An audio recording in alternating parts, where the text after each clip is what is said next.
De tous les jolis dictons, proverbes ou adages dont nos paysans de Provence passementent leurs discours, je n'en sais pas un de plus pittoresque ni plus singulier que celui-ci. À 15 lieues autour de Montmoulin, quand on parle d'un homme rancunier, vindicatif, on dit « Cet homme-là, méfiez-vous.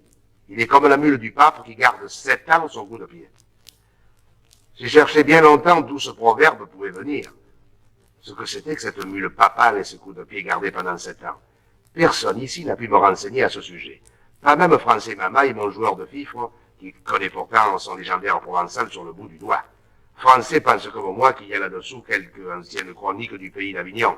Mais il n'en a jamais entendu parler autrement que par le proverbe. « Oh, vous ne trouverez cela qu'à la bibliothèque des Cigales, m'a dit le vieux fifre en riant. L'idée m'a paru bonne. Et comme la bibliothèque des Cigales est à ma porte, je suis allé m'y enfermer pendant 8 jours. C'est une bibliothèque merveilleuse, admirablement montée, ouverte aux poètes jour et nuit et desservie par de petits bibliothécaires à cymbales qui vous font de la musique tout le temps. J'ai passé là quelques journées délicieuses et après une semaine de recherche sur le dos, j'ai fini par découvrir ce que je voulais, c'est-à-dire l'histoire de ma mule et de ce fameux coup de pied gardé pendant 7 ans.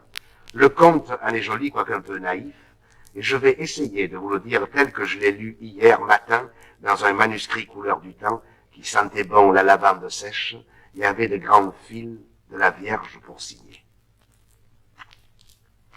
Qui n'a pas vu Avignon du temps des papes n'a rien vu. Pour la gaieté, la vie, l'animation, le train des fêtes, jamais une ville pareille. C'était du matin au soir des processions, des pèlerinages, les rues jonchées de fleurs tapissées de hautes lisses, des arrivages de cardinaux par le Rhône, bannières au vent, galères pavoisées, les soldats du pape qui chantaient du latin sur la place, les crécelles des frères enquêteurs, puis du haut en bas des maisons qui se pressaient en bourdonnant autour du grand palais papal comme des abeilles autour de leurs hanches. C'était encore le tic-tac des métiers à dentelle, le va-et-vient des navettes tissant l'or des chasubles, les petits marteaux des ciseleurs, de burettes, les tables d'harmonie qu'on ajustait chez les luthiers, les cantiques des ourdisseuses, par là-dessus le bruit des cloches, et toujours quelques tambourins qu'on entendait ronfler là-bas du côté du pont. Car chez nous, quand le peuple est content, il faut qu'il danse. Il faut qu'il danse, et comme en ce temps-là, les rues de la ville étaient trop étroites pour la farandole, fifre et tambourin se postaient sur le pont d'Avignon, au vent frais du Rhône, et jour et nuit on y dansait, Ah, l'heureux temps, l'heureuse ville. Des hallebardes qui ne coupaient pas, des prisons d'État où l'on mettait le vin à rafraîchir, jamais de disette, jamais de guerre. Voilà comment les papes du comtat savaient gouverner leur peuple. Voilà pourquoi leur peuple les a tant regrettés. Il y en a un surtout, un bon vieux qu'on appelait Boniface. Oh, celui-là, que de larmes on a versé à Avignon quand il est mort. C'était un prince si aimable, mais si avenant. Il vous riait si bien dur de sa mule. Et quand vous passiez près de lui, fussiez-vous un pauvre petit tireur de garance sous le grand viguier de la ville, il vous donnait sa bénédiction si poliment. Un vrai pape d'Yvetot, mais d'Yvetot de Provence, avec quelque chose de fin dans le rire, un brin de marjolaine à sa barrette, et pas la moindre Jeanneton.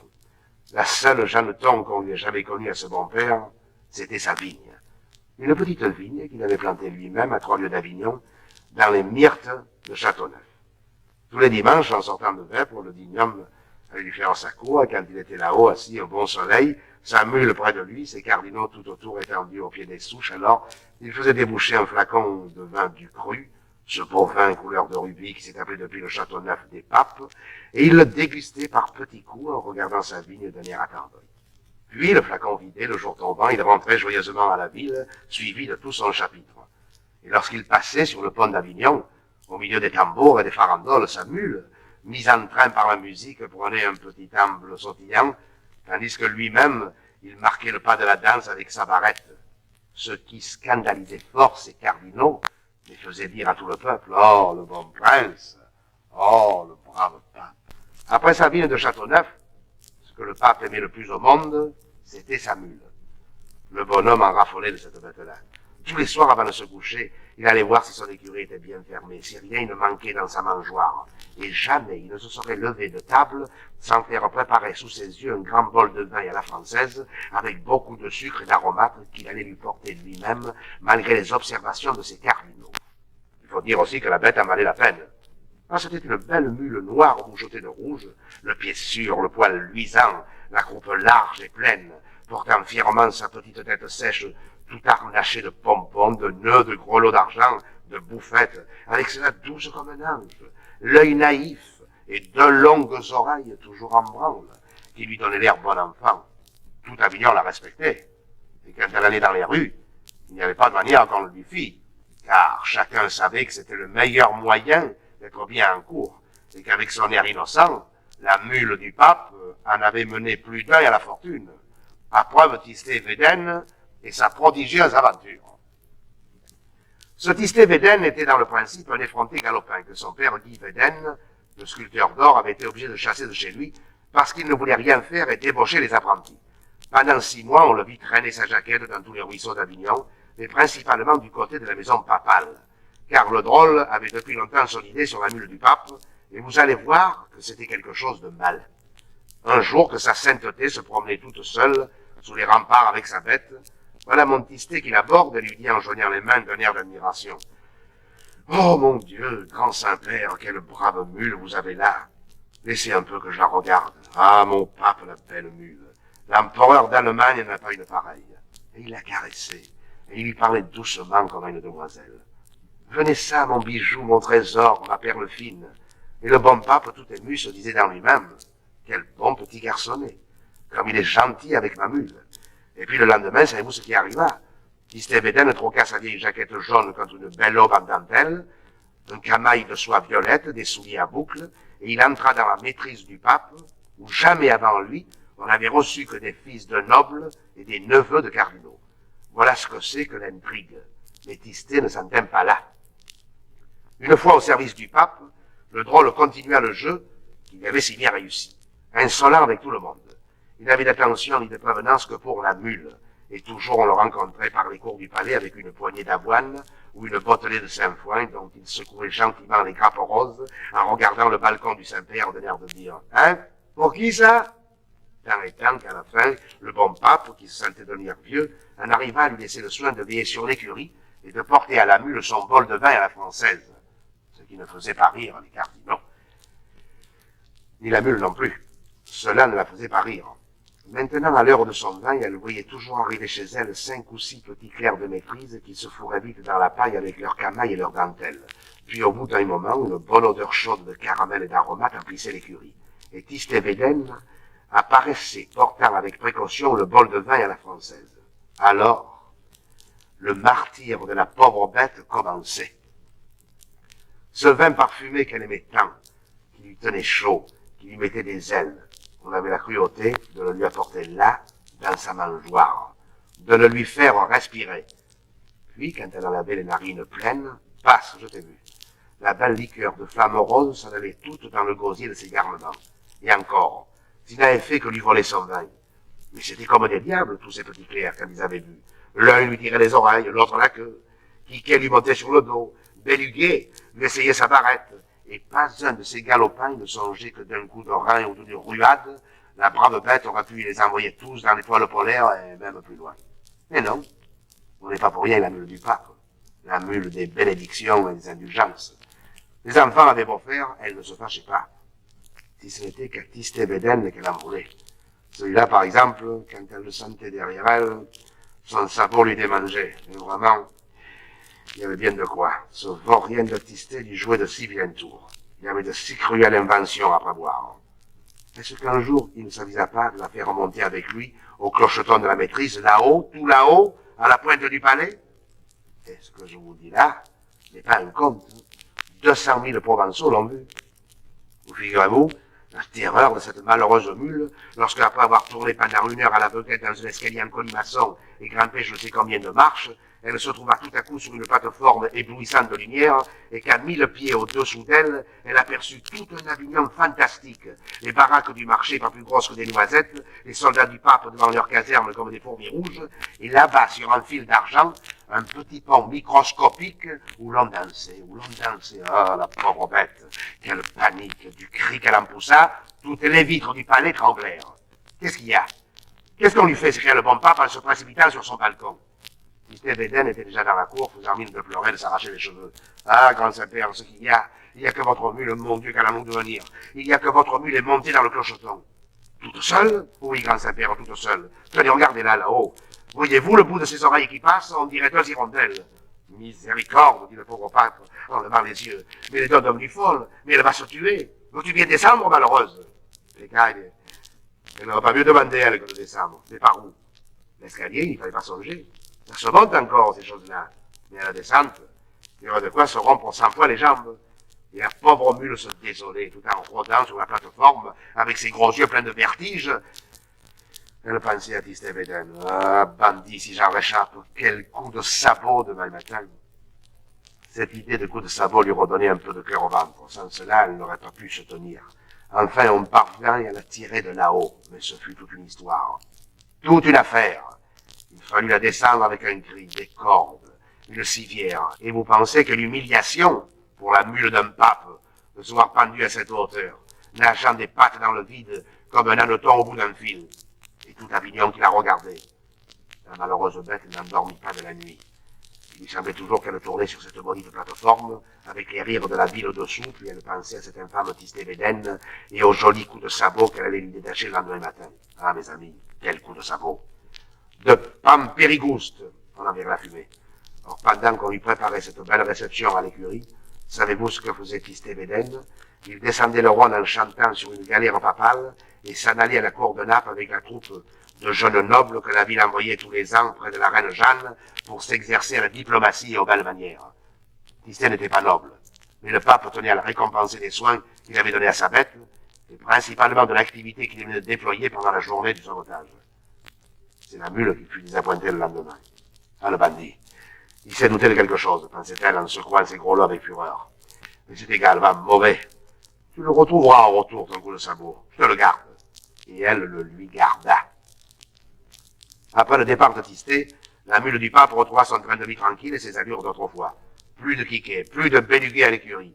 Les beaux jours du vin à la française étaient revenus, et avec eux la bonne humeur, une longue sieste et le petit pas de gavotte quand elle passait sur le pont d'Avignon.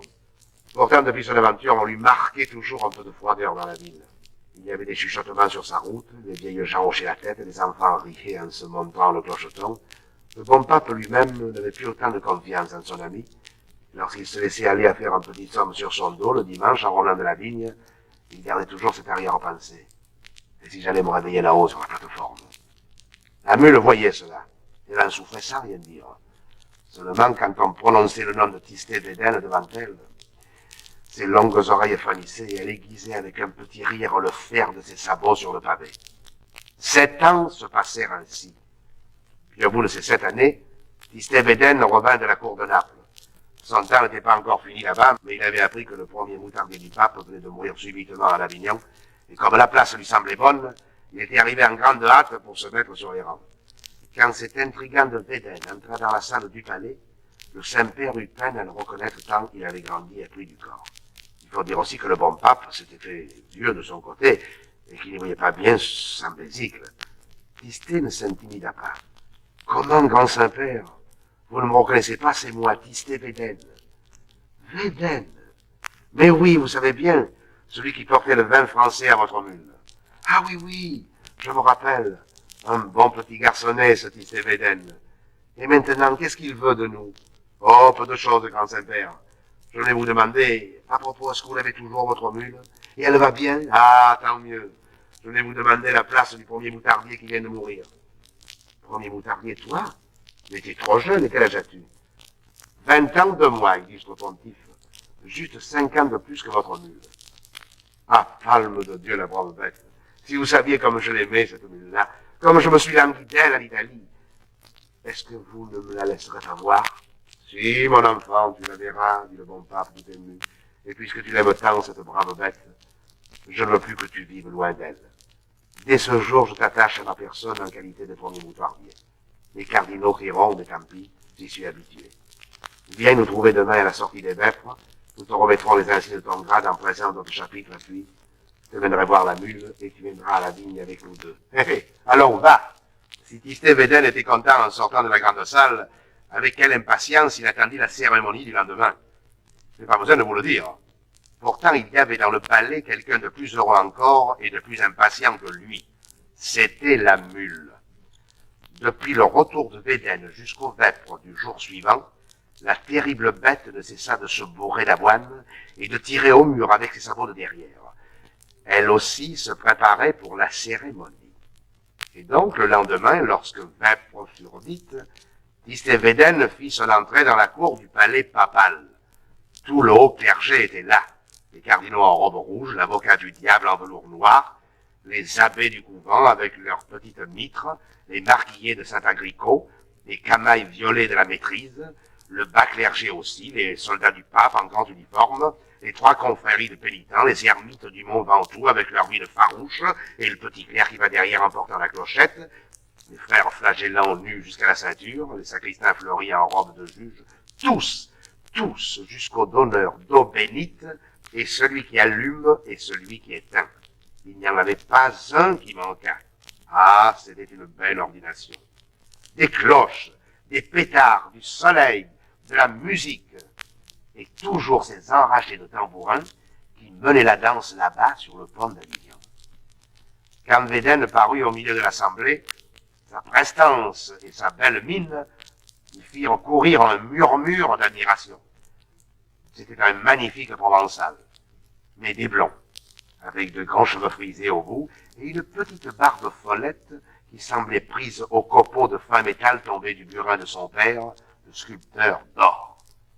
Le bruit courait que dans cette barbe blonde, les doigts de la reine Jeanne avaient quelquefois joué. Et le sire de Védène avait bien, en effet, l'air glorieux et le regard distrait des hommes que les reines ont aimés. Ce jour-là, pour faire honneur à sa nation, il avait remplacé ses vêtements napolitains par une jaquette bordée de rose à la provençale. Et sur son chaperon tremblait une grande plume d'ibis de Camargue. Sitôt entré, le premier moutardier salua d'un air galant et se dirigea vers le haut perron, où le pape l'attendait pour lui remettre les insignes de son grade. La cuillère de buis jaune et l'habit de safran, la mule était au bas de l'escalier, toute harnachée et prête à partir pour la vigne. Quand il passa près d'elle, Tistévéden fit un bon sourire et s'arrêta pour lui donner 2 ou 3 petites tapes amicales sur le dos, en regardant du coin de l'œil si le pape le voyait. La position était bonne. La mule prit son élan. « Tiens, attrape, bandit, voilà 7 ans que je te le garde. » Et elle vous lui détacha un coup de sabot si terrible, que de Pampérigouste même en a mis la fumée. Un tourbillon de fumée blonde où voltigeait une plume d'épices, tout ce qui restait de l'infortuné Tistévéden. Les coups de pied de mule ne sont pas aussi foudroyants d'ordinaire, mais celle-ci était une mule papale, et puis pensez donc, elle le lui gardait depuis 7 ans. Il n'y a pas de plus bel exemple de rancune ecclésiastique.